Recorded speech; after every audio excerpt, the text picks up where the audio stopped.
Hey guys, welcome back to my channel, A Little Bit of Everything with Erin. Today we're going to do a video that was requested from a subscriber. This is what Flowers said. I would love to see someone do these, but one with only color, no white, one with a bunch of ink and only put white for the last drop, one with only ink and take a toothpick and swirl, and then one only white and a swirl. That way we can all see what they do with each attempt. I only seen it done the usual way. I love requests, so we are totally going to do this. I do want to note, though, that if you're looking up blooming petri dishes, they are all done the same way, where you just put in the alcohol ink colors and then add the white on top, because you only get the blooming effect by doing it that way. So I'm going to take my silicone coaster pan that I have here, and I have this in my Amazon link that'll be down in the description box, and I'm just using a epoxy that is a 1-to-1 ratio, meaning that's equal parts. Be sure to read the directions of yours, because there are some epoxies that are 2-to-1 and there's even some that are 3-to-1. So I place my epoxy, hit it with the heat gun, and I'm going to start with one of my inks. This is by Pinata. Again, it'll be in my Amazon store down in the description box below. And for this one, I believe we are just doing all color, no white alcohol ink. Now, like I was saying before, if you add white alcohol ink once you've added the color, it does the blooming effect, and that's because with alcohol inks, as you can see, they're very light, translucent. They're not heavy at all in the epoxy. However, to make the white alcohol ink, it is heavier, so it pushes on the colors, and as the epoxy is hardening, you get this petri dish effect, or what most people call this blooming effect, and we'll show that to you when we do one at the end.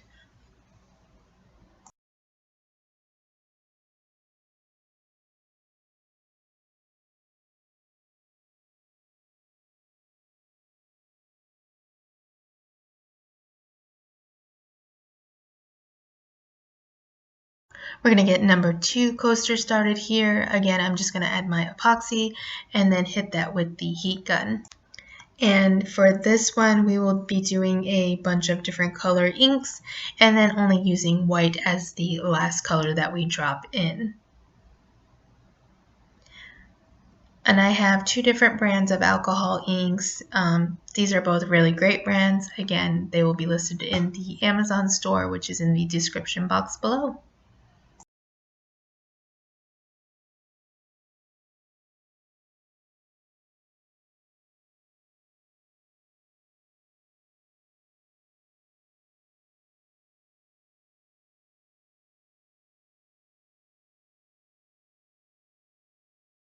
Now that we have all that color in, we're going to add our white Pinata alcohol ink. And you'll be able to kind of see once I do this that it's heavier than the other colors because of how it spreads and goes on.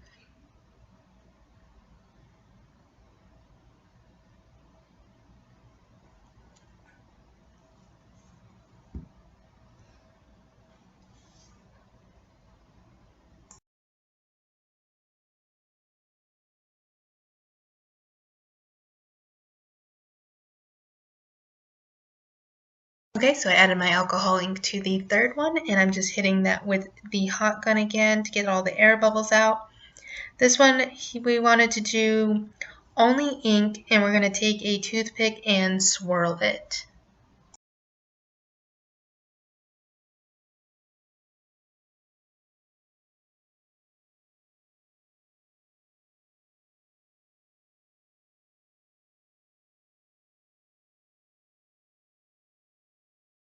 And then I didn't have any toothpicks, so I just took a crafting stick or a popsicle stick and did that swirl.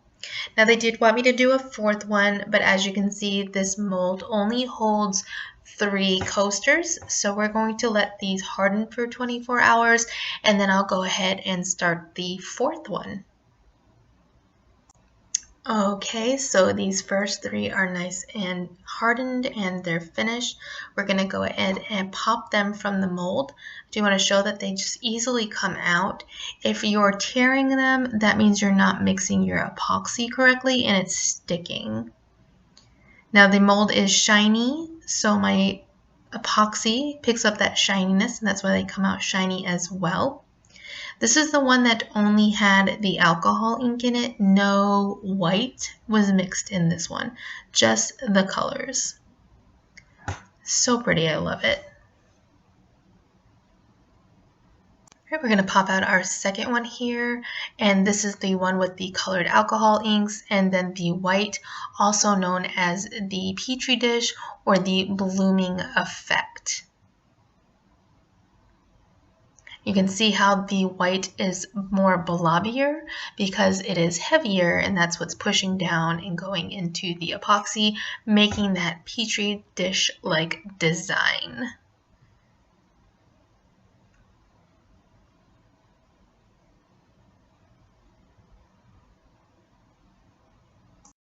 So number 3 is still in the mold. We'll show that one in a little bit. I did want to start, I'm going to make 2 more actually, even though Flowers wanted 1 more. The last one they asked for was one with only white and a swirl, so I assume that meant add the alcohol inks and then the white like we did for the blooming Petri dish, and then swirl it like we did earlier. So that's what we're going to go ahead and do with this one.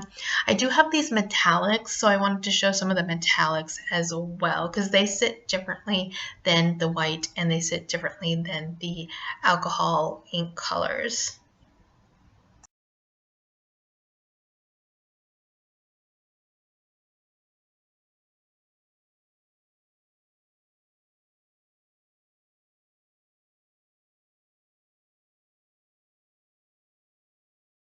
So again, I have no toothpicks, so I'm just going to take a craft stick or a popsicle stick and go ahead and give that a little bit of a swirl.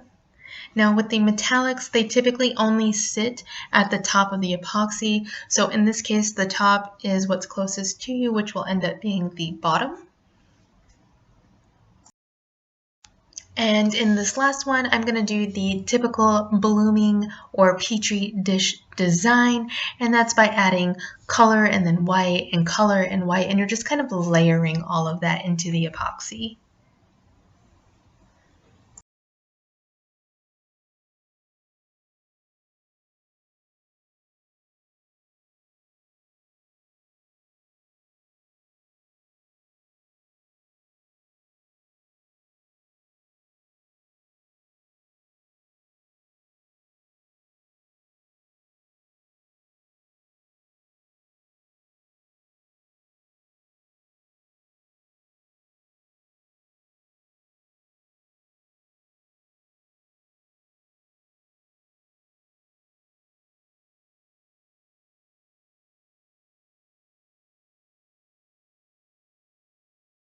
Okay, so this is actually the third one from our first batch, and I wanted to show you what happens when you don't mix your epoxy right or your ratios are off.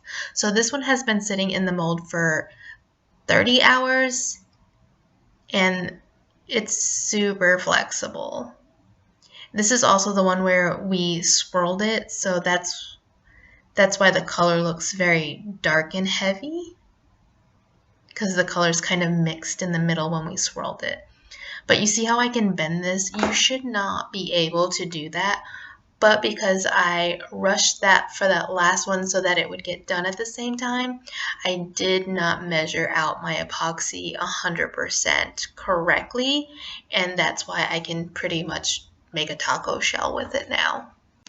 Alright, so let's go ahead and demold our last 2.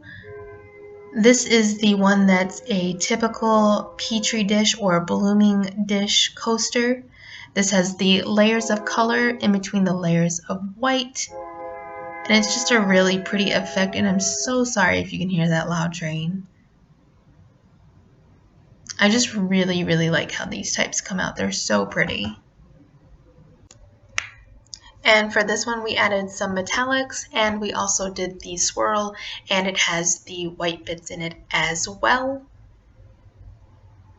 It didn't actually come out too bad, and I think that's because the metallics changed it up a little. You can see the gold peeking through, and it looks so far away because that gold sits right on the top. Typically the silver does as well, and you can see some of it on the back, but I do think some of it went towards the bottom just because we swirled it around. Now for this one, because of the metallics, you would need to clean up the edge a little bit, and a little bit of sandpaper would fix that. Alright guys, that's it for this. I'll have some pictures of everything at the end here, but if you haven't already, make sure you subscribe to my channel. Be sure to give this video a big thumbs up, share it if you want to, that always helps me out. And if you hit that bell, you'll get notifications anytime I post new videos.